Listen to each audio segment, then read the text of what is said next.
ஒரு கட்டுப்பாடு நம்ம சமூகத்தில் இருந்திருக்கு.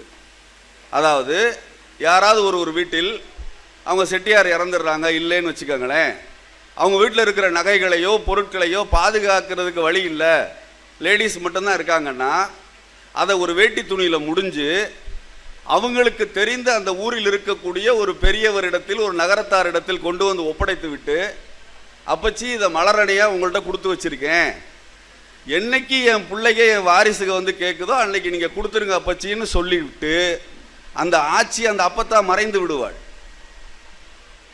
அந்த ஆட்சி மறைந்த பிறகு ஒரு 25 வருடங்கள் கழித்து அவர் அடுத்த தலைமுறைக்கு சொல்லி வைத்து விட்டு சென்றிருப்பார்.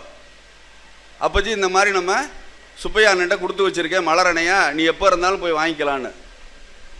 அவர்களிடத்திலோ அவர்களது வாரிசுகளிடத்திலோ சென்று இவர்கள் கேட்கிற பொழுது எந்த வேட்டி துணியில அந்த நகையையும் பணத்தையும் வச்சு கண்ட